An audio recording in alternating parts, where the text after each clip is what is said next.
There is a particular kind of building that the Missouri Ozarks produced in the middle of the 19th century, and the Coldwater Inn was one of them.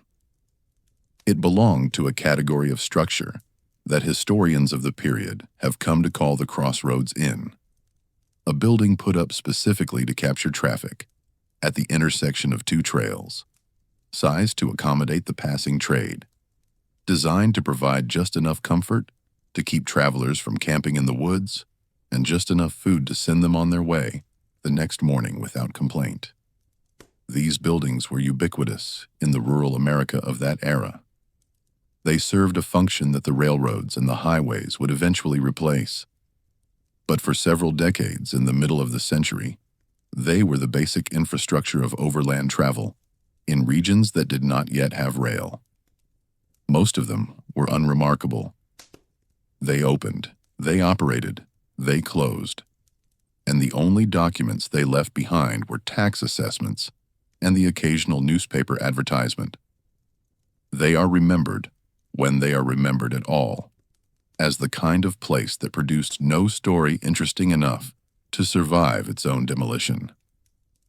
The Coldwater Inn was different.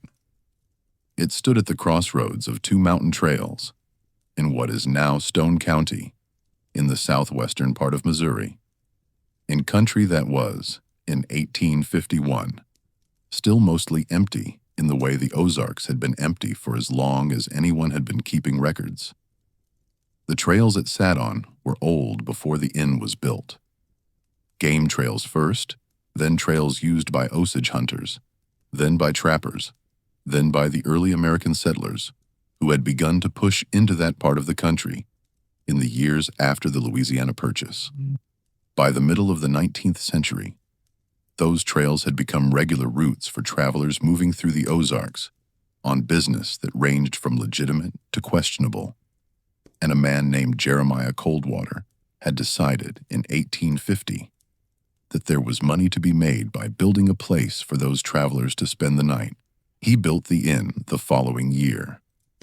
It was a 3-story wooden structure with a deep front porch, a long tap room on the ground floor, 12 guest rooms on the second floor, and what the building plans filed at the Stone County Courthouse described as a storage attic on the third. It opened for business in October of 1851 and operated continuously under 3 different owners until the night of August 14th, 1889, when it burned to the ground in a fire that the regional fire marshal would later describe, in the formal language of his office, as unprecedented. In the 38 years between those two dates, the Coldwater Inn logged 4,017 paying guests. That number is not approximate. It is the count from the inn's own guest registries, which were preserved by the family of the final owner, and which are now held at the Stone County Historical Society. The registries are detailed. They record the name of each guest, the date of arrival and departure, the room assigned, the rate paid, and in many cases, a brief notation about the guest's purpose or destination. They are the kind of business records that small inns of that era kept, because tax collectors occasionally demanded to see them. There are 12 guest rooms recorded in the registries, 12 numbered rooms on the second floor of the building. Every guest, in 38 years, was assigned to one of those 12 rooms. The third floor, the storage attic, as the building plans had it, does not appear in the registries. There is no record of any guest ever being taken to the third floor. There is no record of any third floor room being prepared, cleaned, occupied, or charged for. The third floor, according to every document the Coldwater Inn produced about itself in 38 years of operation, was a storage space, empty, unused, not part of the business of the inn. That is what the documents say. The documents are wrong. The original owner of the inn, Jeremiah Coldwater, died in 1862, 11 years after he opened the place, at the age of 57. His death certificate lists pneumonia. He was buried in the small cemetery behind the inn that had developed in the years following the building's opening, where two earlier guests who had died on the premises had been interred. His widow, a woman named Phoebe Coldwater, age 48, ran the inn for 2 years after his death before selling it in 1864 to a man named Augustus Revell, age 36, a former Confederate quartermaster who had drifted west after the war and who paid for the property in cash. Revell ran the inn for 15 years. He was the longest tenured of the 3 owners, and he was the owner during the period when the inn's business reached its peak. The years after the war, when traffic through the Ozarks increased dramatically as veterans, freedmen, and speculators moved through the region in pursuit of land, work, or simply somewhere new to start. The registries from Revell's tenure are the most extensive of the 3 sets. They cover from October of 1864 through July of 1879, and they record 2,731 paying guests. Revell sold the inn in 1879 to a man named Silas Brogan, age 41, a former Methodist circuit rider who had decided, after 20 years of preaching, that he wanted a more settled life. Brogan was the owner when the inn burned in 1889. He survived the fire. He gave a brief statement to the Stone County Sheriff in the aftermath, said that he could not account for the cause of the blaze, and then left Stone County for reasons he did not explain. He was last documented in 1894 in California. He died in 1908 in Sacramento of natural causes. He never spoke publicly about the Coldwater Inn after leaving Missouri. This is the ownership history. It is the history that appears in the courthouse records, the property transfers, the tax rolls, the obituaries. What it does not contain is the history of the 3rd floor. The first person to suggest publicly that something was wrong with the Coldwater Inn was a Stone County deputy sheriff named Thomas Mercer, age 33, who in the summer of 1879, the year Revell sold the property to Brogan, was assigned to investigate a missing person report concerning a traveler named Edmund Holcomb, age 46, a tobacco buyer from Tennessee who had passed through the inn the previous month and had not been heard from afterward. Holcomb's family had hired a private inquiry agent who had traced Holcomb's route as far as the Coldwater Inn. The inn's registry for the night of June 12, 1879, recorded Edmund Holcomb as having stayed in room 7. The registry recorded him as having departed on the morning of June 13th. The registry, in other words, was unremarkable. It showed Holcomb arriving, paying for a room, sleeping there, and leaving. Exactly the sort of transaction the inn handled hundreds of times a year. The problem was that Holcomb's family had 2 pieces of information that the registry could not account for. The first was a letter from Holcomb to his wife, postmarked from a town 20 miles east of the inn, dated June 11th, the day before he arrived at the inn, in which Holcomb mentioned his planned route and said he expected to spend 2 nights at the Coldwater. 2 nights, not 1. The registry showed only 1. The second was a letter from a business contact in Springfield, the town Holcomb had been heading toward, dated June 16th, in which the contact noted that Holcomb had not arrived for a scheduled meeting on June 15th, and asking the family if they had heard from him. Deputy Mercer rode to the Coldwater Inn in early August of 1879 and conducted what he described in his report as a routine inquiry. He spoke with Augustus Revell, who was still the owner at that point. He examined the registry. He walked through the public areas of the inn. He noted that Revell was cooperative throughout the visit and that the registry appeared to be in order. Mercer also did something that no previous investigator had done. He counted the rooms. He counted 12 numbered guest rooms on the second floor, which matched the registry. He noted that the third floor was used as storage and was not part of the guest accommodation. He examined the exterior of the building from the front yard and from the backyard, and he noted the windows on each level. A double row of windows on the second floor, corresponding to the 12 rooms, and a row of smaller windows on the third floor, corresponding to the storage attic. He counted the third floor windows. There were 11 of them. He went back inside the inn and asked Revell whether he could see the storage attic. Revell, according to Mercer's report, became visibly uncomfortable and explained that the attic had been sealed off for some years because the staircase that had originally led to it had been removed during a renovation. The attic was no longer accessible, Revell said, except by ladder from the outside, which had not been done in his memory. Mercer asked when the renovation had been done. Revell said he was not certain.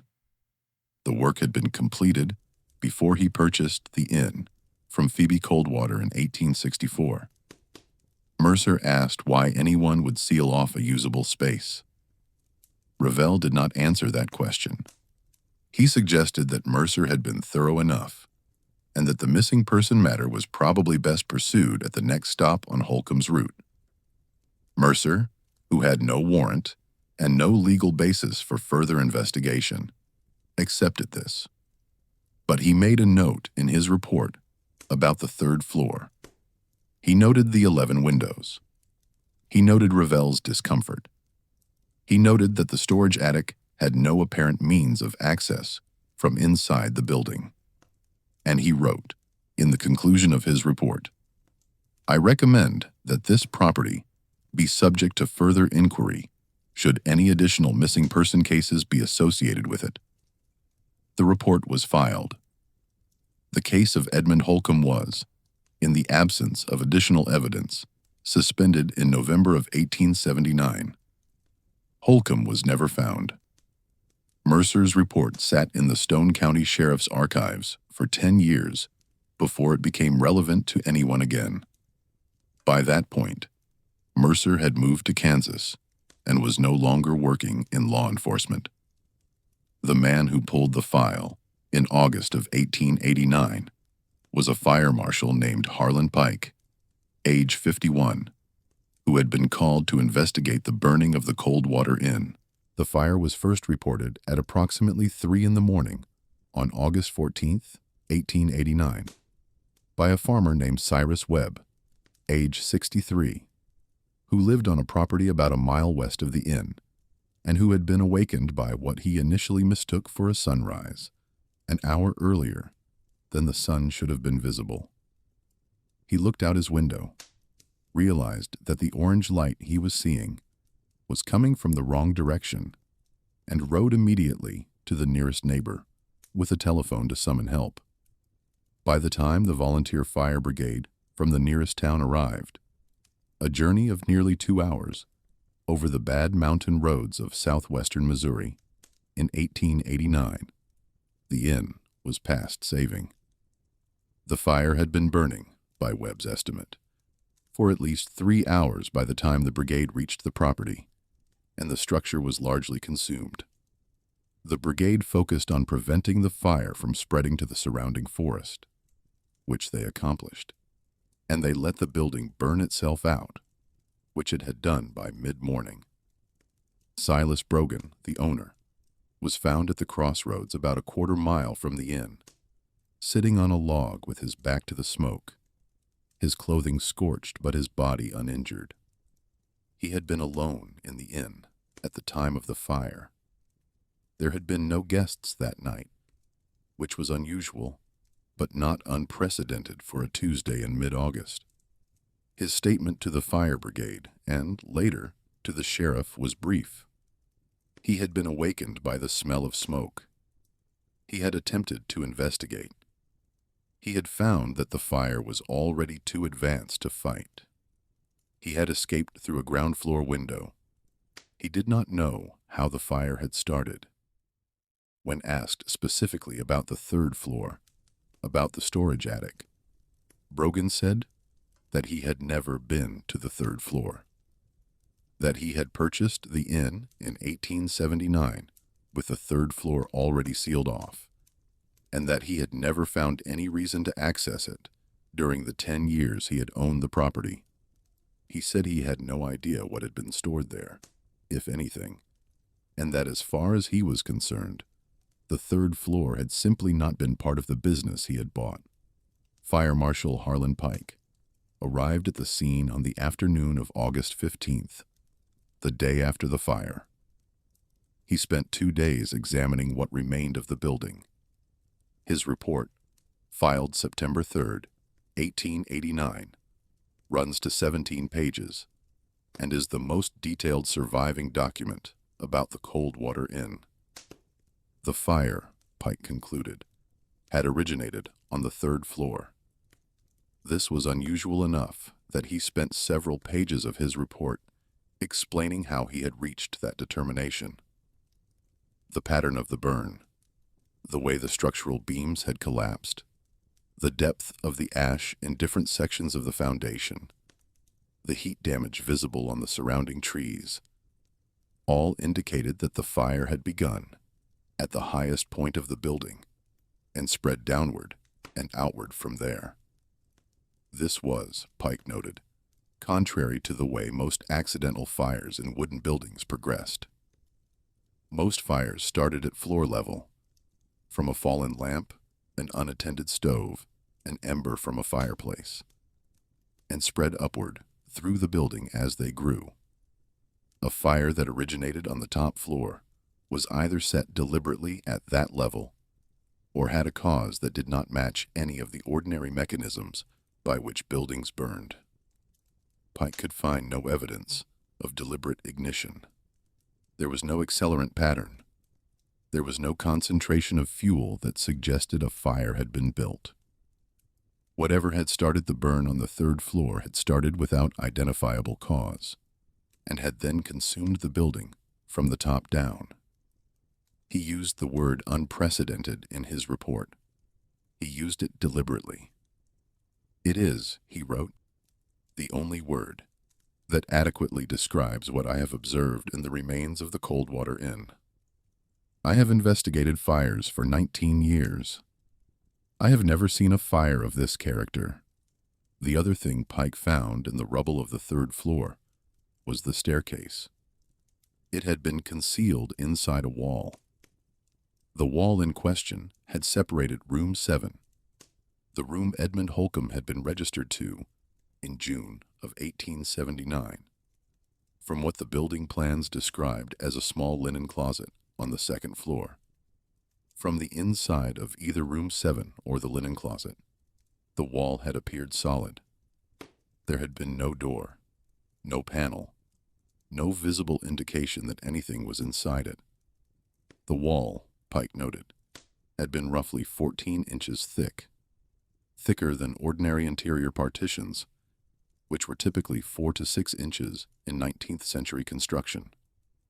This detail, Pike noted in his report, was significant for what it revealed about the building's original construction. A wall 14 inches thick was not a wall that could have been retrofitted into an existing building. It would have had to be built into the structure from the foundation up, planned during the original construction, designed specifically to accommodate what was inside it. This meant that the concealed staircase had been part of the Coldwater Inn from the beginning. It had been built in 1851 by Jeremiah Coldwater, on the same plans that had produced the legitimate guest rooms on the second floor and the long tap room on the ground floor. The third floor, the staircase, the entire concealed enterprise, whatever it was, had been part of the original design of the building. This raised a question that Pike noted in his report and did not attempt to answer. If the third floor was part of the original construction in 1851, if it had been planned, and built deliberately by Jeremiah Coldwater with the intent of concealing it. Then whatever had been happening on the third floor had been happening for the entire 38 years of the inn's operation, from the very first guest. It had not been an enterprise that some later owner had introduced. It had been the reason the inn existed. Pike wrote, "The building was constructed for two purposes. The lower floors were the cover. The third floor was the business. Inside that wall, behind a section of paneling that had been designed to be removed only by someone who knew the precise location of the concealed catch, there was a narrow staircase. It rose from the second floor level, accessible, presumably, from inside the linen closet, through some mechanism that had been destroyed in the fire, up through the wall to a hatch in the third floor ceiling, which opened into the storage attic. The staircase had survived the fire because the thick walls that enclosed it had partially protected it from the heat. The wood was charred, but identifiable. The structure of the steps was intact. Pike documented it carefully, with measurements, sketches, and photographs that were attached to his report. He then turned his attention to what was on the third floor. He did so with the methodical care of a man who had begun, by that point, to understand that what he was investigating was not an ordinary fire, and that he was likely to be the first person to see, or to be willing to record, what the third floor had contained. He counted 41 beds. They had been arranged in 3 rows, separated by narrow aisles, in a single open chamber that occupied the entire footprint of the third floor. The beds were narrow, single beds, the kind that would accommodate one sleeper. They were simple wooden frames with thin mattresses. They had, Pike noted, been made up. Each bed had a sheet, a blanket, and a single pillow, and each bed had been used. The bedding showed the impressions and disturbances of recent occupation. None of the bedding was old or dusty. None of the beds had the appearance of having been long abandoned. 41 beds. All of them slept in a chamber that did not appear on any building plan, that had no staircase accessible from the public areas of the inn, that had been described by every owner as a sealed and unused storage space. Pike searched the chamber for personal effects. He found none. There were no clothes. There were no bags. There were no objects of any kind that suggested who had slept in the beds or where they had come from. This absence was itself, Pike wrote, a significant finding. People who use a bed leave traces. They leave hairs on the pillow. They leave items in the pockets of clothes draped over chairs. They leave shoes beside the bed, books on the nightstand, the small accumulated debris of a person occupying a space. The chamber on the third floor of the Coldwater Inn contained none of these traces. The beds had been used. The bedding had been disturbed. But every other indicator of human occupation had been removed, methodically, completely, before the fire began. This suggested 2 things to Pike. First, that whoever had been using the chamber had time, before the fire, to remove their personal possessions. Second, that they hadn't had time, or hadn't chosen, to also remove the bedding. Why one and not the other, Pike could not determine. He searched for any document that might explain the chamber. He found nothing. He searched, finally, for any indication of the fate of the people who had used those beds. He found nothing in the chamber itself, and the fire had consumed too much of the rest of the building to allow him to determine whether bodies had been present in the inn at the time of the fire. The remains of Silas Brogan were not found in the building, because Brogan had escaped. No other human remains were found in the rubble, which was, Pike noted, consistent with the inn having been empty of guests, as Brogan had reported. but it left unanswered the question of who had been sleeping in the 41 beds in the chamber that did not exist on any building plan. The bedding was relatively fresh. The beds had been recently used. The most recent occupants, whoever they had presumably been alive at some point in the days or weeks before the fire. They were not in the building. They were not anywhere that Pike was able to find them. He filed his report. He recommended that the Stone County Sheriff's Office investigate the matter further. The Stone County Sheriff at the time was a man named Daniel Pickett, age 47, who had been in office for 6 years. He read Pike's report. He pulled the file on the Coldwater Inn from the archives, including Mercer's 1879 report on the Edmund Holcomb disappearance. He read both reports together and arrived at conclusions that he was unwilling to put on paper. He did file a brief follow-up document in October of 1889. It states that the sheriff's office, having reviewed the fire marshal's report and the surviving records of the Coldwater Inn, has determined that no further investigation is warranted given the destruction of the property and the inability to interview former owner Augustus Revell, who had died of natural causes in St. Louis in 1885, and former owner Silas Brogan, whose location was unknown. The case was, again, closed. The 4,017 guests recorded in the Coldwater Inn registries are an interesting population from a research perspective. In 1956, a graduate student in social history at the University of Missouri named Helen Barlow, age 26, decided to use the Coldwater Inn registries as the basis for a thesis on travel patterns in the post-Civil War Ozarks. She obtained access to the registries from the Stone County Historical Society and spent 18 months working through them, cross-referencing each name against census records, newspaper archives, military service files, and other sources to build profiles of who had stayed at the inn and what had happened to them afterward.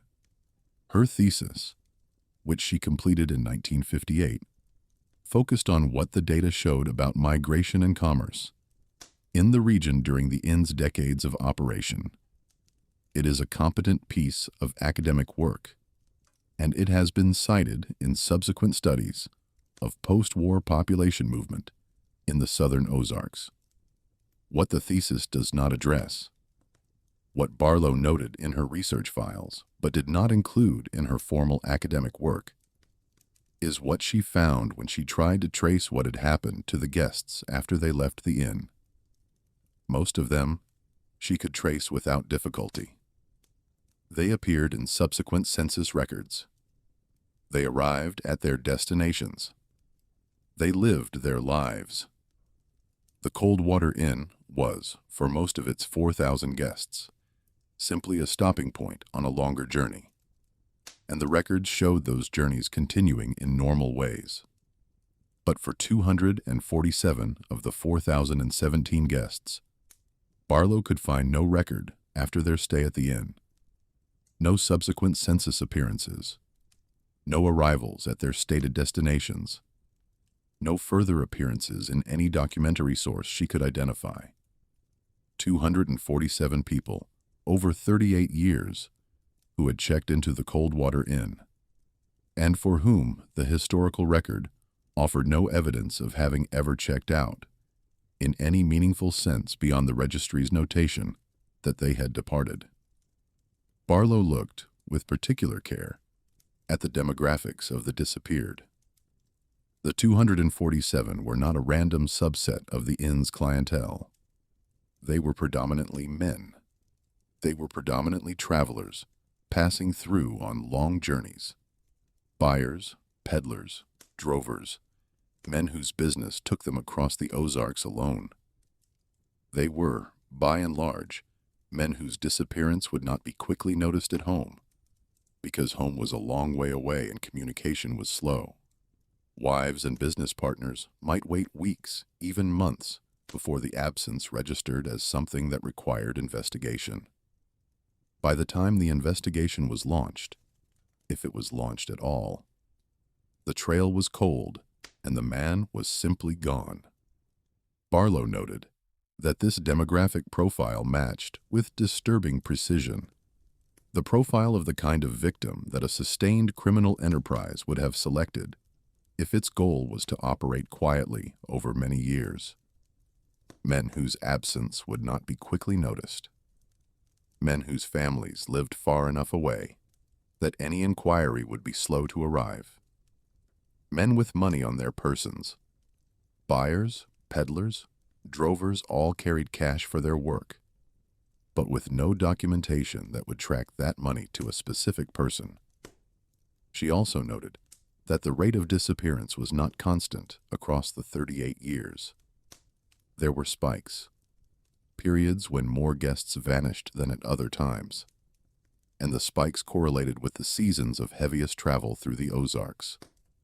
The fall, when buyers were moving cattle and tobacco. The early spring, when peddlers were beginning their seasonal routes.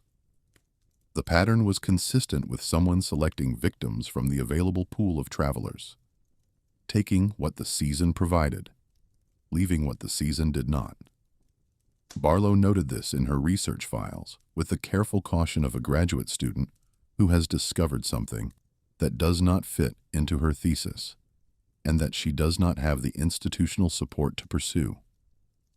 She did not include the finding in her thesis.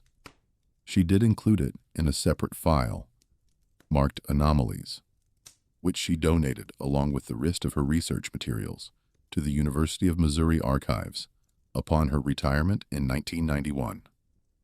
The file has been examined by approximately 5 subsequent researchers since 1991. None of them has published a comprehensive account of what the registries show. 247 guests, 41 beds all slept in, none of them recorded, 11 windows on a floor that the registries said was empty.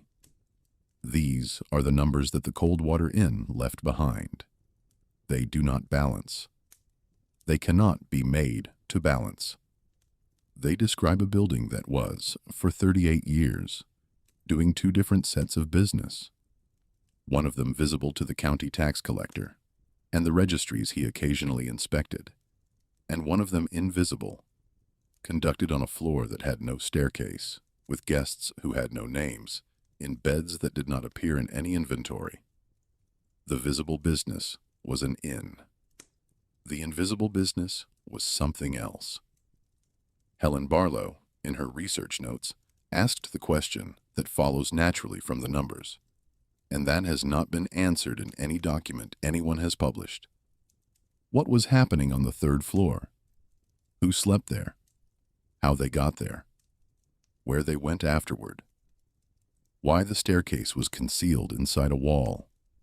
Why 3 successive owners, Coldwater, Revell, Brogan, maintained the same fiction about the inn for 38 years across 2 different transfers of ownership? Why the inn burned in a fire that the marshal could not explain on a night when there were no guests in the building and only the owner present? She wrote in the final entry of her Anomalies file, dated October of 1989, "I have come to believe that the Coldwater Inn was operating as 2 enterprises in the same building, a legitimate inn on the lower floors and something else on the 3rd floor, the nature of which I cannot determine from the available evidence. I have considered and rejected several possibilities. The 3rd floor was not used as a brothel. There is no documentary evidence of such an enterprise, and the pattern of guest disappearance does not fit a brothel's typical patterns. The 3rd floor was not used as a holding facility for a smuggling operation. The geography is wrong, and the duration of operation is too long for any smuggling enterprise of that era to have remained undetected. The 3rd floor was not used as a private clubhouse for a fraternal organization.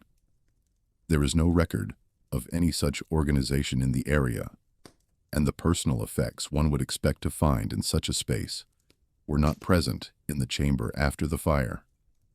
I am left after considering and rejecting the rational possibilities, with a category of explanation that I am not equipped to investigate within the framework of historical scholarship. I have therefore set this question aside. I note it here for any future researcher who may have the resources or the inclination to address it. Barlow died in 1994. Her note was not addressed by any subsequent researcher. The site of the Coldwater Inn is still there, in what is now Stone County, Missouri. The crossroads where the inn stood is no longer a major route. Both of the trails that intersected at the property have been superseded by paved roads that follow different routes through the modern landscape. The property itself was purchased by a private owner in 1903, 14 years after the fire, and has remained in that family's ownership ever since. It is rural land. There is no marker. There is nothing to indicate that anything in particular ever stood there. The foundation of the inn is still visible, if you know where to look.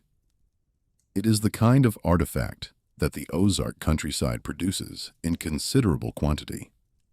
The stone outline of a vanished structure, surrounded by the slow advance of trees and brush, gradually being absorbed back into the landscape that the building had been carved out of in the first place.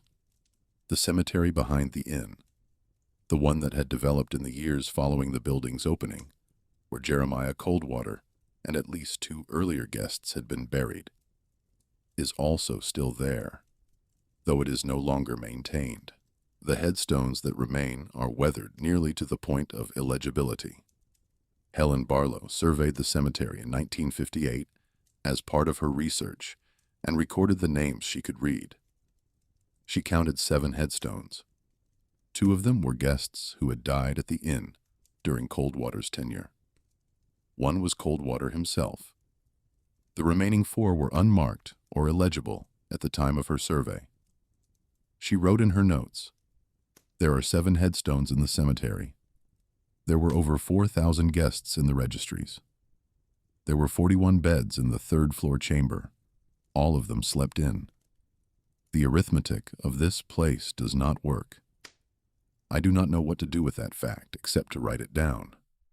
She wrote elsewhere, in the margin of a page in her anomalies file, a note that does not appear in any of her published work, but that her successor at the University of Missouri Archive has preserved as part of the donated collection.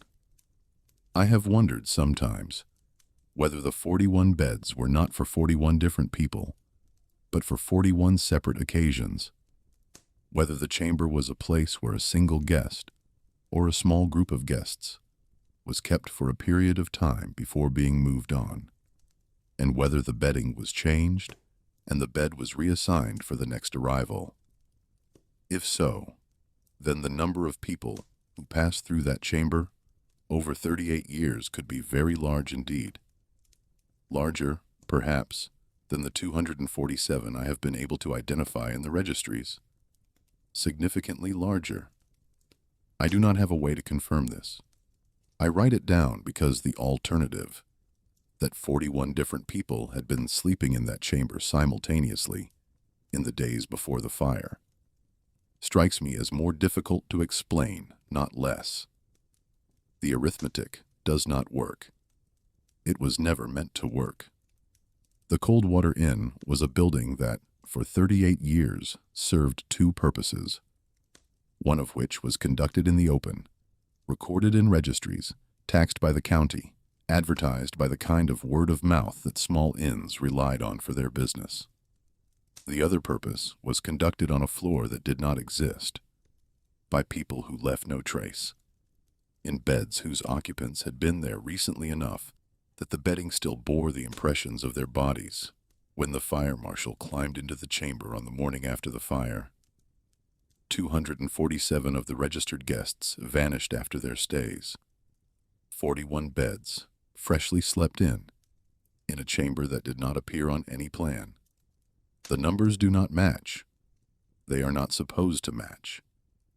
They describe something that was happening in the dark, behind a concealed staircase, on a floor that the inn's registry said was empty, and they describe it across 38 years and 3 owners, in a continuity that suggests not an isolated criminal enterprise, but a sustained arrangement, passed from owner to owner, along with the deed and the furniture and the registry books. What the arrangement was? What kind of guests slept in the beds on the 3rd floor? Where they came from and where they went? Who sealed the staircase? And why?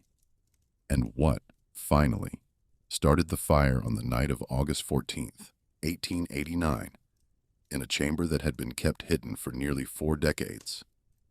These questions have no answers in any document that anyone has published. They have only the numbers.